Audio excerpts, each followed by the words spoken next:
Welcome to Dragon Sanctuary, a podcast dedicated to helping you expand your light for ascension. Let's stay curious and build community. And now, here's your host, Vick. We're here. Okay. We've been out here. We've been here. We're here again. We've been here. We're doing it again, and we're here for good. Roll the film. Hello, everyone, and thank you so much for being here today. Today is a very, very special episode. I have someone here that is near and dear to my heart, the beautiful Mrs. Erica Costa. Hello, everyone. Thank you so much for being here. It actually means so much to me, and I am so excited to finally record this episode with you. I feel like it's been something that I've wanted to do for so long, so I'm just so grateful to be here, to be in your home, your beautiful home. Like, can we just take a second to give credit to this beautiful space and land that you have, seriously, and just for having me in your home. Seriously, thank you so much. You're welcome. And thank you for having me on your podcast. It's been such an honor to be here with you. And I remember when this was first conceptualized. Yes. So many months ago. Yes. And it's just been amazing to watch this come to fruition. And thank you. Yeah, that means I'm really a lot. excited to be a part of it. Me too. I'm really excited you're here. Thank you so much. So obviously, I know you. We did the math a little bit. We calculated it was 16 years ago. Yeah. We entered into each other's lives. Yes. On behalf of or because of the beautiful Sarah. Yep, the beautiful Sarah. And she's here in spirit today. That's my sister, for the listeners who don't know. My sister and Erica are best friends, have been for a long, long time. Yep, since grade 11, high school. Gym class, you Yeah, said? gym class. Nice. Yeah. That's so fun. Yeah. I'm actually just picturing you and Sarah in gym class. Like, you're so athletic. No offense, Sarah, I love you. But what? We had lots of laughs. What kind of Lots gym? of Just laughs. regular gym? Yeah, just rec gym. There was some, running around the football field. Nice. Yeah, that's so fun. Sorry, I know you're super athletic, but Sarah, she does great. She was amazing. Yeah, no, for sure. Yeah. She's amazing. I'm not making fun of her. I'm just having a moment. That's so good. So, like I said, I know that I know you very well, obviously, but a lot of listeners may not know you. So I want to definitely take a moment to just have you speak freely and openly about what makes you you, what you do for work, what you do for play, those kinds of things. Yeah. So my name's Erica. I'm 32 years old. I'm married. I live out in the countryside with my husband and 2 rescue kitties, cats, 2 rescue cats. And I'm a kindergarten educator. And in my free time, I love anything that has to do with pouring love into yourself, your home, your family, the land, all of that stuff. Yeah, cooking from scratch. I want to have an animal sanctuary and grow my own food and have a really natural home. Yeah, farm to table lifestyle. Farm to table. Yeah. I love music. I play a bunch of instruments, sing. Very creative. Artsy and creative. Yeah. That probably sums me up. Yeah, in a few words. Yeah. So definitely all true. I can confirm all of this. And another thing that I think for me that's really, why I feel so connected to you personally is you feel like another sister to me, for sure. Yeah. And you're the eldest of 4 girls, and you have 3 sisters who we love, all of them, very, very much. Tell me a little bit about them and what that was like for you growing up in a household of mostly women. I'm sure you can imagine growing up with a lot of sisters. You're fighting over clothes and makeup and all that kind of stuff, and that was the reality of it. But now we are all so close and best friends, and I couldn't imagine my life without them. They are my best friends forever. So you guys are all so special in your own way too, and bring so much charisma and energy to a room, which I really admire. So yeah, that's been really fun. And like, I do hope that I have your sisters on this podcast someday too. Like They would love that, I'm sure. Yeah, I would love that too.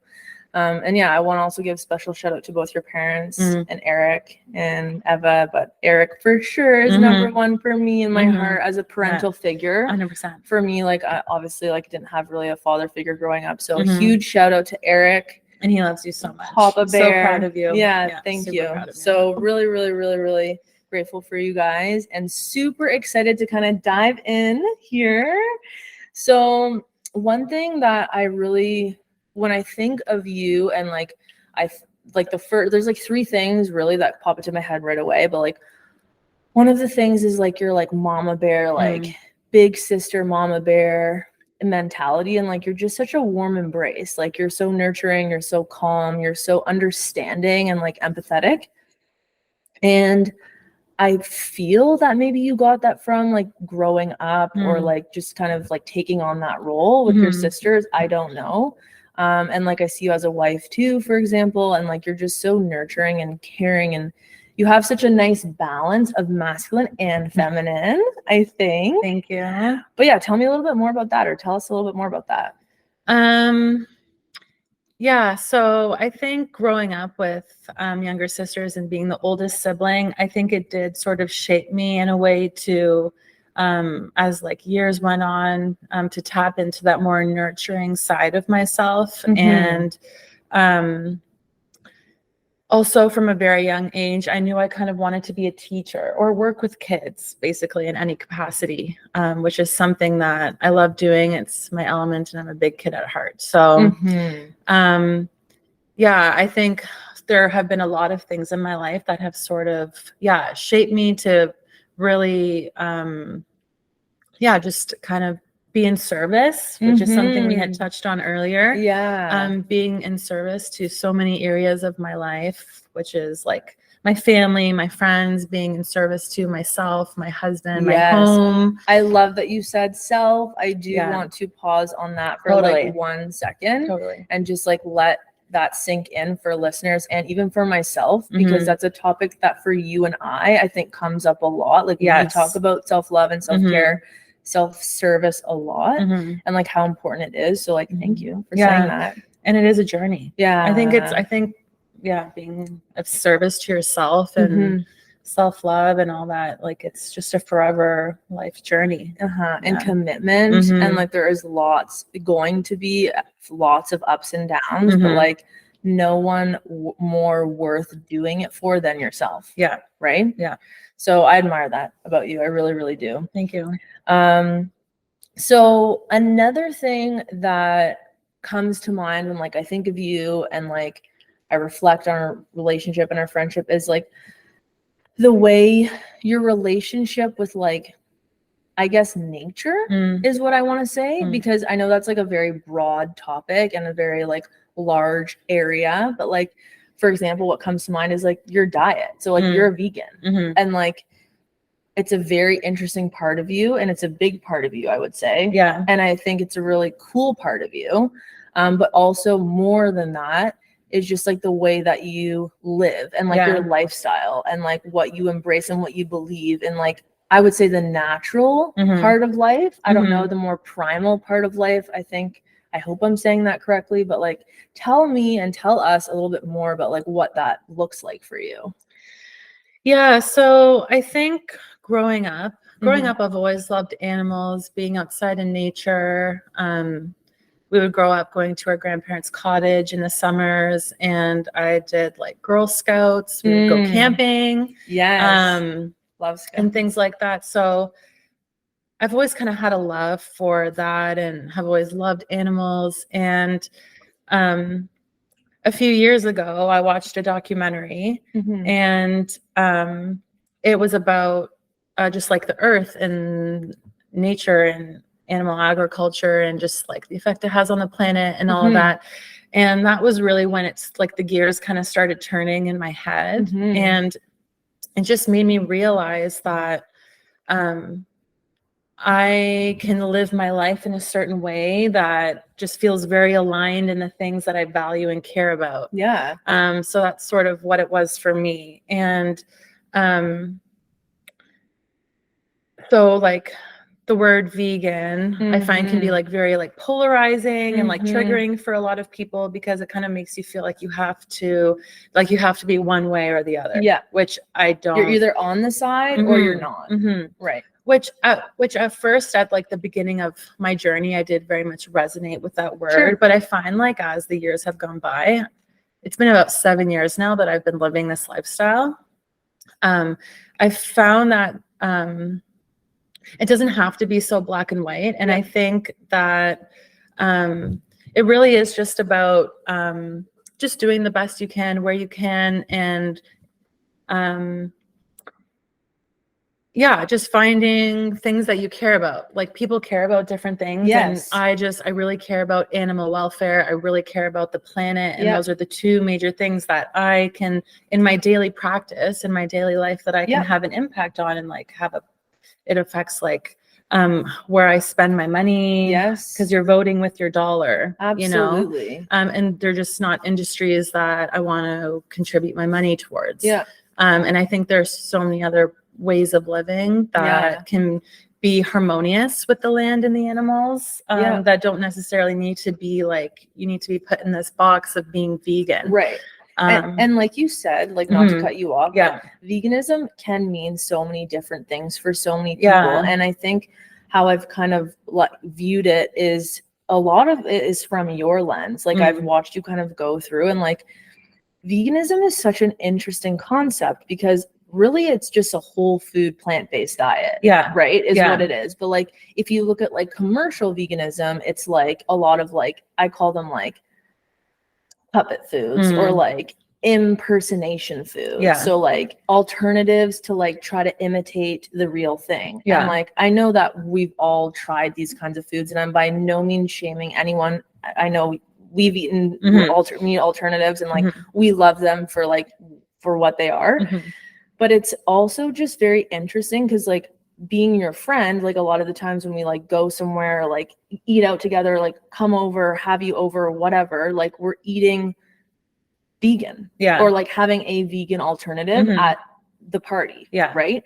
And I love it. Like it's kind of fun when like you really dive in, because for example, like if you're hosting like a big get together, like I think of like, I don't know, my sister's shower comes to mind, her baby shower. But like it's really hard to find foods that like are completely vegan unless you are making them, which is interesting, because like that's what whole food eating is. Like, when you actually read the label on like the back of a barbecue sauce, the first ingredient is sugar. And like again, that's not necessarily can't be vegan. That's not what I'm saying. But what I'm saying is like when you actually take a moment to like actually dive into what you're eating and consciously what you're eating, it's interesting. It's super interesting. And it's a very, very, very, very, very complex topic. And I think we could have I would love to bring you and Caroline maybe back for an episode just on veganism. But like it's a whole concept in itself. But I think it's really fun. Like today you made us a beautiful vegan dinner and gluten-free, which like for me is very important for my body personally. But like, can you just tell us what you made? And actually the word I like to use more is plant-based. Thank you. Plant-based. I love using the word plant-based. Because it was a completely plant-based meal, and you don't have to feel like you were put in this box like eating this meal. It was just it was just a plant-based meal. It was a lentil walnut bolognese with a gluten-free stunning rice pasta. Stunning. Like it was so good. I didn't miss anything. Yeast. No, say that louder. A little bit of nutritional yeast on top. It's a nice so cheesy flavor. Nice. Like and when I was eating it, you made a salad and it was so good. And when I was eating it, I was like, not missing anything. And like even now, like I'm so satiated. It felt so good after. Like there wasn't like any like downtime. We're like, we need to go like take a nap. You know? And like it was funny because when you asked me, you're like, do you guys want to eat now? And I was like, yeah. But then I thought I may feel like lethargic after, but not with that. No, did not. Not with that meal. Like I literally felt like I had an energy. It gave us fuel. It fueled us to be here with all of you beautiful people. So thank you. You're welcome. And like, you encouraged me to like, I don't know, try new recipes, because I think that's something for me that I struggled when I considered going plant-based was I don't know how to cook like this. Like I'm Portuguese, of Portuguese descent. Like I eat meat, potatoes, and fish for my whole life. It's like in my blood and in my bones. And like, I don't know how, I don't know. And bread. Like, I don't know how to eat. Well, bread is plant-based. Yeah. So, True. yeah. But it's just like, I felt very nervous about the concept of like getting into it, but it encourages me to like kind of branch out and explore. Like, I had the pleasure of making a vegan dessert, and it was like fun. Beautiful cheesecake. It was amazing. It was so healthy, like 4 ingredients. Yeah, like, and beautiful. It was affordable, it was healthy, it was effortless to make, and it actually honestly tasted good to me. Yeah, it was amazing. Like, tasted great. It was so good. So yeah. Also, thank you, Sarah, for the recipe. Oh, thank you, Sarah. I need that from you.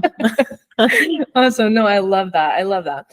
Now, since we're on the topic of like food and like all that good stuff, there's another kind of like heavier topic that I wanted to kind of cover in this episode with you, just because you're someone who I've gone to a lot for advice with this. And I've never really talked about it on the pod before. But it's alcohol and like drinking. And even like just the like talking about it actually like gives like a little bit of fire in my chest. True. I don't know why. I do actually, but like, I don't want it to be that way.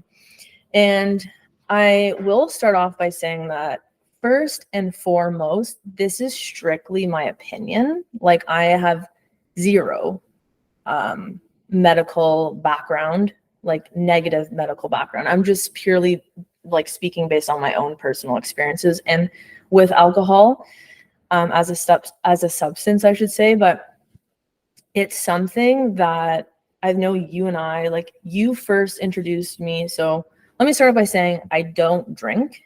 I do though. So seasons of life. Yeah, there are. And like, I have drinking my whole life from a very young age, not proud to say. And recently, I would say in the last 4 years of my life or so, I would say I've become very conscious of alcohol and what it does to my body and how it makes me feel. And I went through some health scares, and a long story short, because it is a long story, you were someone that I reached out to. I remember when I was living in my apartment, you were someone that I reached out to. I was going through a really hard time, and I was like, look, like, I really want to quit drinking. And you introduced me to this book called Quit Like a Woman. And I forget the author's name. Holly Whitaker. Okay. Yeah. So pause. I listened to that audiobook. I remember you like sent it to me or whatever. Listen to it. Listen to that book. Like, I want to talk about that book, and I want to talk about that in great detail. But that book actually like changed my life. And obviously this was a few years ago, and there's way more information on it now, more easily accessible if like you can't get the audiobook. There's a lot of podcasts and different talks and YouTube and whatever, and like medical information about like the effects of alcohol on the human body. But tell me about that experience for you. Tell me how that book shaped you. I can think of like 100 things I took away from that book. And also thank you. Yeah, you're welcome. That book was actually suggested to me by another friend. Okay. And I was going through some, I don't know, maybe you guys can relate. Maybe there's a lot of social things happening in your life, and you sort of realize that, oh, like every weekend I'm drinking, and oh, maybe I'm having a few drinks throughout the week, and it's starting to not make me feel good. Like when I was younger, I felt like I could, have a few nights. Yeah. And then the next day you're invincible. No hangover. But as you get older, or at least I have felt that for me, like as time has gone by, like drinking has just made me feel like anxious, depressed, inflamed, triggered a lot of other sort of self-sabotaging behaviors. And I think there's something to be said for, having a glass of wine at dinner, or like, or on vacation. A little champagne toast to celebrate something. But the way it is now marketed, and the way drinking has become, or alcohol has become, so normalized. Yep. I got chills when you said that. Yeah. Like, so I'm very normalized. passionate about this. Because it is a drug. You are you are poisoning yourself with alcohol. 100%. It is literally poison. For the second it reaches your mouth, goes through your body, it takes 7 days for your body to recover from one drink and like detox. And I'm so sorry to cut you off. Totally. Something like a point in the book that was like a light bulb off in my head. Tell me. Was that, you know, it's become so normalized that they're even printing shirts like Momma juice or, you know, things like that. Like normalizing that it's okay to drink because your kids, you know, are acting up or having a tantrum and like you need a break. It's not a Band-Aid and you're actually doing such harm to yourself. Yeah. And I think everyone should read this book. Especially if you're a female and especially if you're not. You know, like it's not gender specific. I think for me, when I read the book, and I know you and I spend a lot of time on this one, is like, I've used this metaphor for life now, even is like having a toolkit. Should you call it a toolkit or toolbox? Toolbox. That's also a major point in the book. Yes. So like, let's talk about that. So basically Holly suggests that like you take a little bag, a purse, basically a canvas to have things with you as a support in social settings. So like, let's talk about what like we had in our toolboxes. So I actually have a little toolbox. It's in the bathroom and I have chapstick, tea bags, hand cream, little fidget toy, like anything that you need to help sort of get you through those tough moments. Because if you can relate to this, I think these things are really important because alcohol just kind of gets in the way a lot of the time. For me personally, like, and it's a social thing. Like you're in an environment and you're literally just like, here's a beer. Like you're just offering someone a drink or what can I get you to drink? And it's never like a water. And especially in a social setting, like a big social setting. And like I have all those tools with me too in mine. And I also have like essential oils or like something to like essentially distract myself. And or like a lot of people will bring like, I know a lot of my friends, for example, when they come over, they'll just bring like big water bottles. And it's like, actually, no, I already came equipped with a drink, you know? Or have one of those little fizzy packets, juice packets that you can pour into anything. Anything at all. I'm a big mocktail chick myself. Like, love a good mocktail. Mitch and I, we are always drinking mocktails. It's so fun just to like experiment with fizzy water and like, I don't know. And put it in a wine glass. Give yourself that little bougie feel. On ice. And like, I don't know, like our go-to is like sparkling water, freshly squeezed lime, some mint, and then maybe add like a tincture of your choice or even like a juice or something that, I mean, obviously there's many ways to do it and have fun. I know Sarah was talking about her magnesium kind of cocktail that she makes before bed. And like, you know, just like having like something just to like sip on to like feel that it's special, but it's not poisonous and it's not like it's pleasurable to drink. I was talking about this with Mitch on the way here, actually. Like, think about the first time you had a sip of alcohol. I must have been in grade 7. Yeah, me too. Really, really young. Me too. And like, I remember drinking and be like, huh? Like this burns. This burns. Like, what's the appeal? And then you get used to the burn. Like you actually start to like the burn. Your palate obviously changes as well. That's a big part of it too. But I don't know. Again, a whole other episode on alcohol and substances and substance abuse.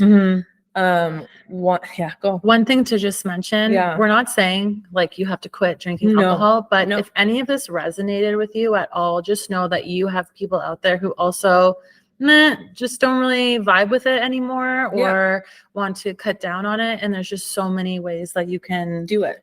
Do it. You don't have to drink every time you go out. You know? And be maybe the first friend in your group that's bringing a mocktail and wanting to mix that at the party. I don't know. Like, I think big part of it for me too is like, it's because I have so much support in my friend group and my family group. It's so easy to go into a social setting and just like make a nice pot of tea. Community is important. Huge. So I thank you for saying that, because by no means is this for everyone, but I think for me personally, like how I've physically and mentally responded to like staying pretty well sober is like really interesting. But it's also a journey, as you said. It is. Yeah, it's a journey. So like it's always evolving because we're evolving. Ebbing and flowing and doing whatever works for you in whatever season of life you're in. Yeah, it's a heavy one, but it's true. And yeah, it's a heavy one. If you find that you're having trouble like following goals, or if you feel like it's holding you back in any way, it might just be something to think about. Yeah, definitely. Thank you for that. I love that. So yeah, another kind of topic that I find myself going back to you a lot with is like just like the spiritual component of our relationship. I find you to be someone that I feel very comfortable in my spirituality with. Like, again, I just want to like literally take 15 to 30 seconds to like thank Erica and her husband for welcoming us in their home today. Like, as you guys can see, like, just look at this beautiful space and like this beautiful painting, and just like, I don't know, just the vibes are so high in her house always. Like, you guys host the most amazing parties or like dinners, and like you guys are such the best hosts, like honestly. So I feel really grateful to like be here, to like have a little bit of a spiritual touch in your home too, and for that to be like okay with you. Totally. We love it. Is really nice.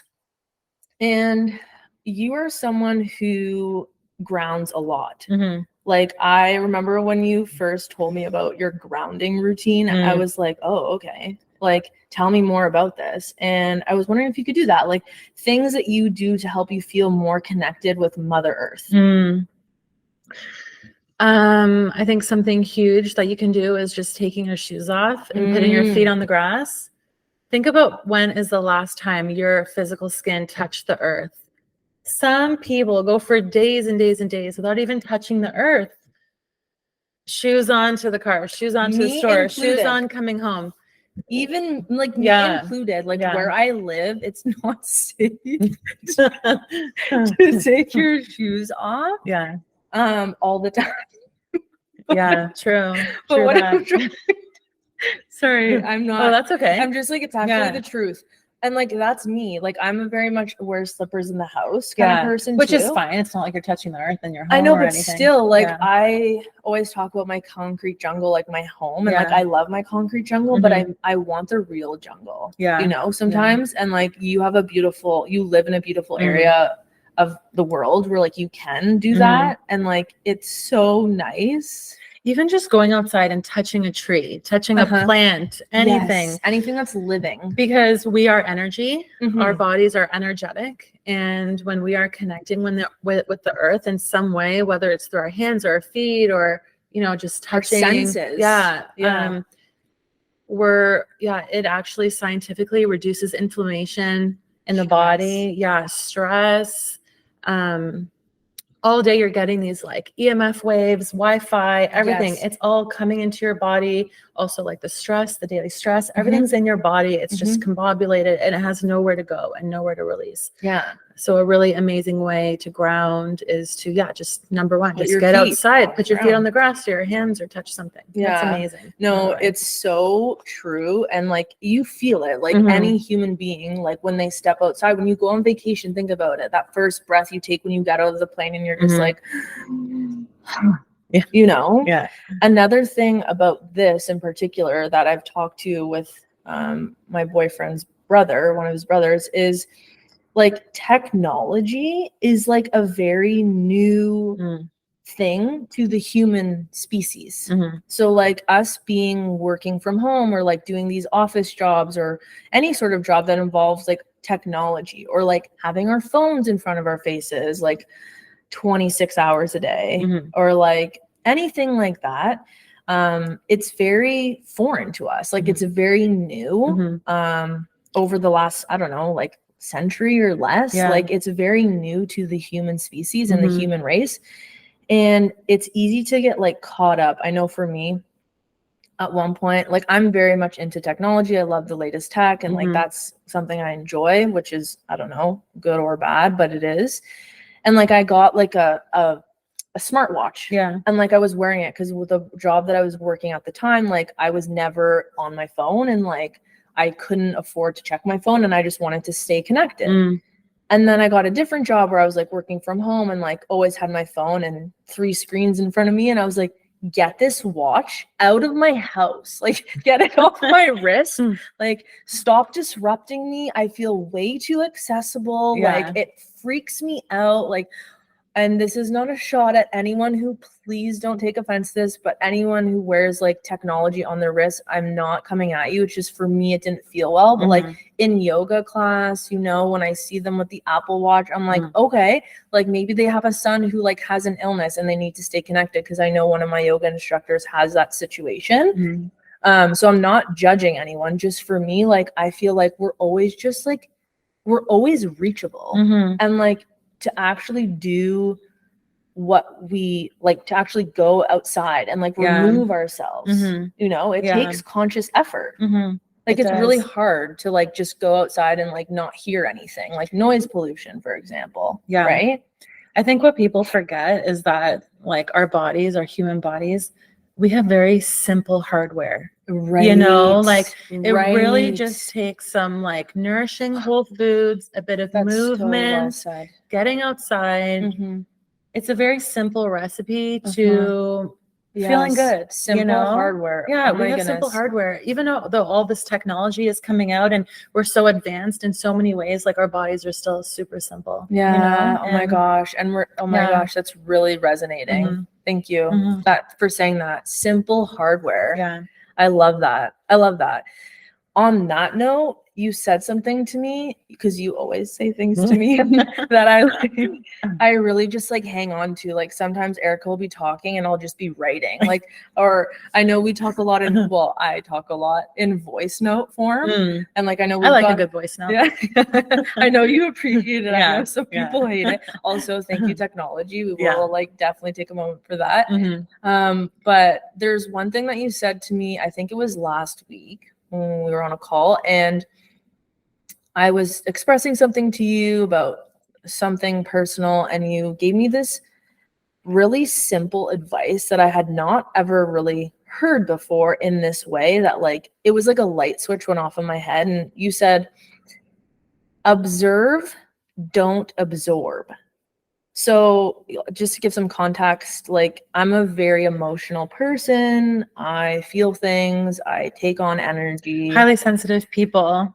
Put your hand up. Put it up and bump it and just like embrace it. And like it sucks sometimes.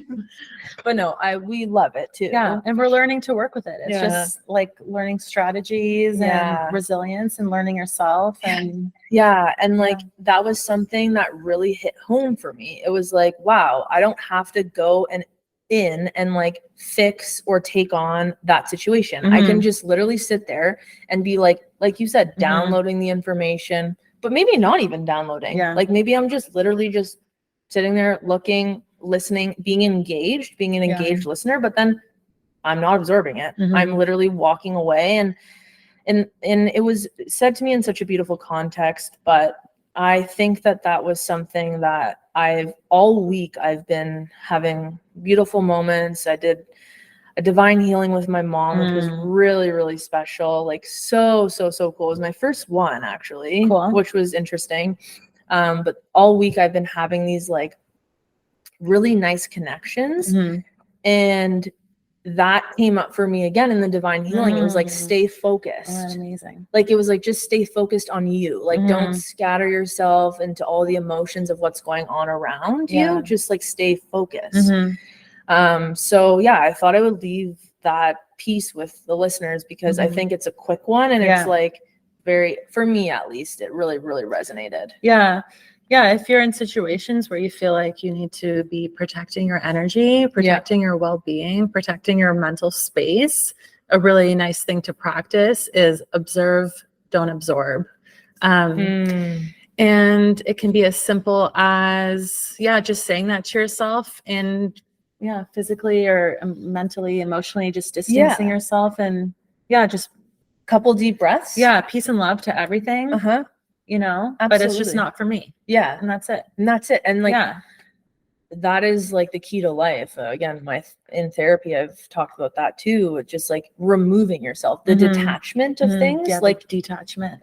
That's a very key word. Very key word. Like very key. Like if someone's behaving, like what my therapist has essentially said to me in small phrase is to be untriggered or unbothered or to be detached from people is literally the key to life. It is. Because then you're just living your own world. You're literally just, so like if you have, I don't know, some turmoil with a friend and you don't want to hang out with them, but they come around your group anyways, but you're not attached to them, you're detached to them and you're not triggered by them, then baby, you're strong. Golden. Yeah. It's hard. It's hard work. Yeah. You saying that, it just kind of reminds me of like children, like they come into this world, they are so naturally themselves. And over the years, they become configured based on the societal norms around them, the viewpoints of other people or their parents. Yeah, their parents. Yeah. And I think what you were saying is at this stage in your life, like learning how to detach and really focus in on yourself again and listen to yourself and follow your own intuition and protect your own energy. Yeah. Tap into that inner child again. Oh yeah. Another full episode. Yeah. Like easily an hour on that one. Oh, 100%. Inner child. Yeah. Jeez. No, that's good. I love that. Yeah. So I mean, we've kind of done this and we've talked a lot about this in like the last few minutes, but I know you have some practices that you take on regularly in terms of like just kind of grounding yourself. We talked about that. But like, do you have a mantra or like a meditation or like anything you try to do daily that helps you kind of stay into yourself? And like I mean that, like into yourself, like how you kind of stay just true to yourself. Yeah. I know you were big on journaling for a while. I don't know if you still journal. Yeah. And I would say like in respect to this, having the idea of like a toolbox is really great because there's so many different modalities or just different ways that you can like tap into yourself or bring yourself back to the present moment. So journaling is huge. And actually something that I've really been diving into over the past few months is prayer. Okay. Prayer. Okay. Go off. Go off. Praying. And it doesn't have to be, like the sign of the cross and all that stuff, which if that is for you, that is amazing because, beautiful. The power of prayer. Yeah. The power of prayer. It can be as simple as just talking to yourself. Talking to yourself, speaking life over yourself, like speaking love over your life. Praying for people, hoping for good intentions for your day, sending energy out. Yeah, I love that. On my way to work, I don't listen to music. I pray. On my way to work, I talk to myself and I pray out loud. Yeah. And first of all, start out with gratitude. What are you grateful for? Those are just a few moments that I have to myself, Yeah. What are you grateful for? Sending love to people, really blessing your day, like God, creator, whatever, whomever it is that you believe in. Yeah. Someone greater than yourself or something greater than yourself. Yeah. Universe. I love that. That's something that has helped me so much is the power of prayer. Yes. I call it, I love prayer and I also incorporate like a meditation into it too. Cause I would say that's kind of like a form of meditation too. Like the power of like stilling your mind and just sending love. Yeah. Like that's very powerful stuff. Another thing too, that just recently I started doing thanks to some of my yoga teachers, in practice is chanting. Okay. Like I love that. Yeah. Love that. Yeah. Energy, vibration. Oh my goodness. Oh wow. It's so powerful. I know that you're familiar with this, obviously. I am like the kind of person that like I'm a bit hesitant and scared, but like picture this. You're in a room with like 50 other people and you all take like 3 loud, deep breaths in and like ohms 3 out, and then you start chanting. Like anything. Like it could be Sanskrit, it could be whatever it is. Like it doesn't have to be, it can be a mantra, it could be like anything at all. But like doing that in a room is like crazy energy. It feels so good, but also doing it alone. Like I talk to myself a lot. Same. And like it's fun. And like I made it a part of my daily practice where I just like sit in peace and silence. And then at the end, I let whatever is like the noise inside me that wants to come out. It could be a, or it could be like, or like a thank you, or I'm so grateful, or I see the light, or the light in me bows to the light in you, whatever it is. Oh my God, so powerful. Yeah. The power of so prayer. Powerful. Yeah. And you have an altar in your house? I do. Nice. I do have an altar. It's just certain places get very energetically charged when you continue to do the same practices there.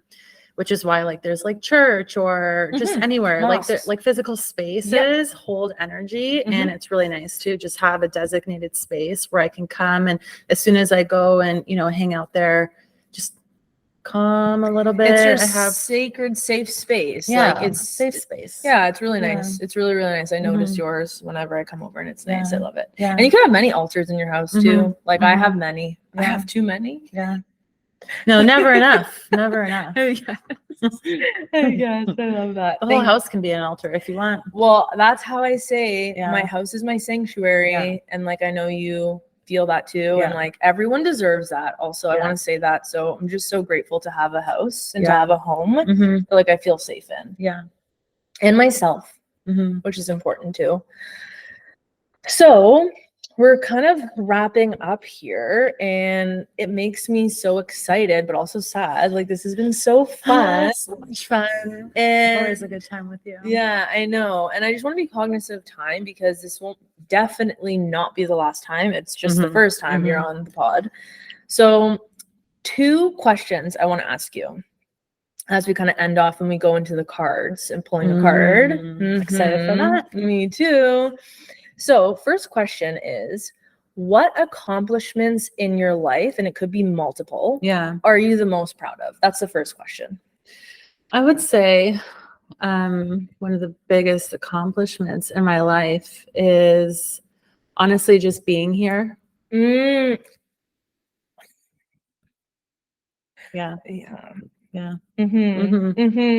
Huge. And I love that. I love that. Yeah. They don't need to say much more than that. I feel like that's just number one. Yeah. Honestly. Yeah. And then in second to that, everything that I've built in my life, the life I've built with my husband, and the life that we are co-creating together. I'm just very proud of how far we've come. You're the best. Yeah. Yeah. That was so nice. It took me back there for a second. Yeah. Good thing I have these sunglasses on so you can't see the watery eyes. I love it. I love it. Awesome. Okay. And then the second question is, what is the simplest truth of life for you? The simplest truth of life for me is compassion and having compassion for yourself, compassion for others. You have no idea what people have walked through in their life. And each one of you, I know everyone, we've all just gone through our own stuff, and having compassion for who you were at each point in time and everything that you've been through, because everything that has ever happened to you, you did the best that you could at every stage of your life. And I think compassion. And I think, even in the hustle and bustle of life, it can be really easy to forget having compassion for each other. We start getting road rage, or, the person at the cash register didn't, like literally patience. Compassion for people. Everyone's doing their best. Everyone is showing up the best way that they can. And just hoping that people have the same compassion for you and compassion for yourself. And it's so compassion, so simple and so powerful and so true. Like my whole body gets like chills when you're talking about that, because it's true. We do get so caught up sometimes, and like we want faster, we want better, we want stronger, we want this to happen quickly. And like, it doesn't have to always be that way. Yeah. You know, there are times, of course, where we're on a deadline or a timeline Yeah. but also doesn't really matter Yeah. in the grand scheme. So, Mhm. And everyone's just doing their best at the end of the day. Yeah, everyone really We all got dealt a card or a deck. Yeah, the own deck. So. Yeah. No, I love that. Thank you. Mhm. I love that. That really, really hits. Thank you. Thanks. Oh, okay. Well, what a fun episode. I love you so much. We're not quite you. done. Well, I love you so much. Love you This is too. so fun. Okay, so we're not quite done. We're saving the best for last. We're pulling a card. Erica pulled a card for the group, and I wanted to quickly grab it. Yeah, grab it. Go. I wanted to quickly show everyone this deck because this is actually the first time we're using this deck, I believe. So this is another deck by Colette Baron-Reach, Canadian woman, author, artist, channeler, whatever you want to call her. And it's the Spirit Animal Oracle. So this is a really beautiful deck. It's huge, like just to show you. It's got so many cards. Stunning. The artistry, I don't even want to give it away. It's just like, stunning. Beautiful. It's a beautiful deck. Yeah. And Erica picked a card for us. This deck, I will say, it does have the oracle message and the protection message, which basically means how you pull it. So the oracle message is if you pulled the card, you know, facing towards you. If you pulled it in reverse, then it's the protection message. So we did pull the oracle message. Yes. Butterfly Spirit. Beautiful card. Oh my gosh. If you care and you're interested, it's number 11 for Number numerology. 11. And it says transformation is beautiful. Yeah. So go. Which is wild because I was telling Vick that so for this year, every year I like to pick a word that I like to embody for the year. And the word that came to me naturally was metamorphosis. And that's my word for this year. And crazy. Yeah. And then she pulled this card. This beautiful butterfly card. Transformation is beautiful. Like, come on. So good. So the oracle message is joy in the beautiful lightness of being alive and creative in the world is the focus when butterfly spirit flutters before you. Okay, pause. Yeah. So you literally just said. Yeah. You said that like 5 minutes ago about yourself. True. Go. I love it. Transformation is inevitable as you grow into your most beautiful, empowered self. Indeed, you will go through some uncomfortable stages as you let go of the forms of your life that no longer fit the new you. I'm sorry. What?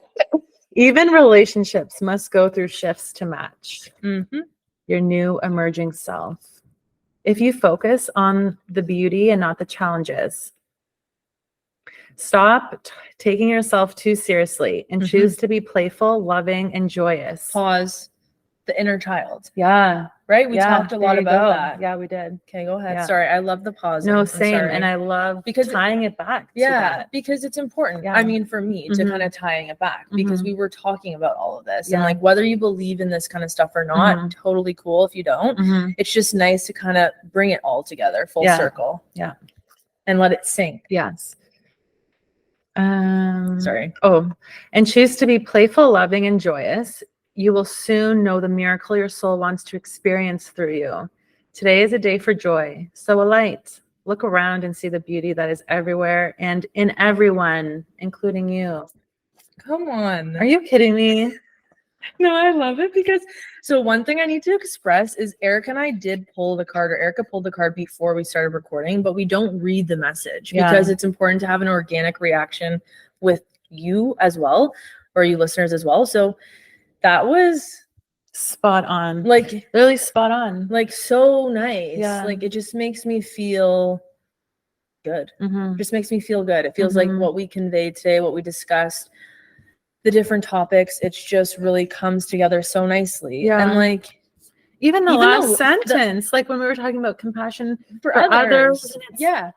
Yeah, see the beauty everywhere in everyone and in yourself. And in yourself. And like the light part, does it have a part that says it was like beauty that is light? Yeah, so a light. Which like at the last minute, not the last minute, but the last few minutes, we were like, let's light a bunch of candles. Let's zhuzh it up. Let's just do that. And like I don't know. I feel like this really just brought everything full circle. Yeah. That's how I feel. Yeah, I do. I do. And that's why I love pulling a card at the end of the episode. I just think for me, if you stay and you listen to the reading or you don't, I'm all good, obviously, but it's just a nice way for me to kind of ground the end of the episode. Yeah. And it just feels right. I like it. So once again, last thing I wanted to say, because I don't normally drink this, and like I think it's important to just acknowledge Erica made me and her a nice chlorophyll water. Chlorophyll water. Tell us.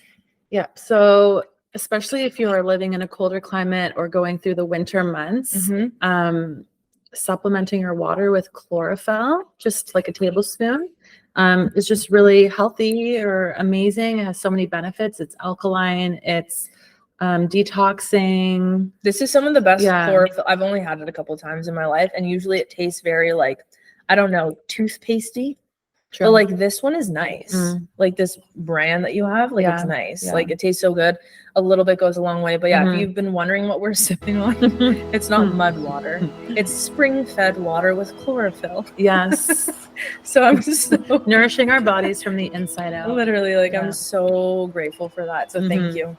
And one more time, Erica, thank you. I love you so much. I love you and too. I'm so grateful for your time today. Seriously, it means a lot to me, for the space, and I look forward to bringing you on again. Thank you so much for having me, and I hope everyone enjoyed this episode. It's been a pleasure to co-create with you. Yeah, and until next time, you're the best. Bye. Peace out. Peace and blessings.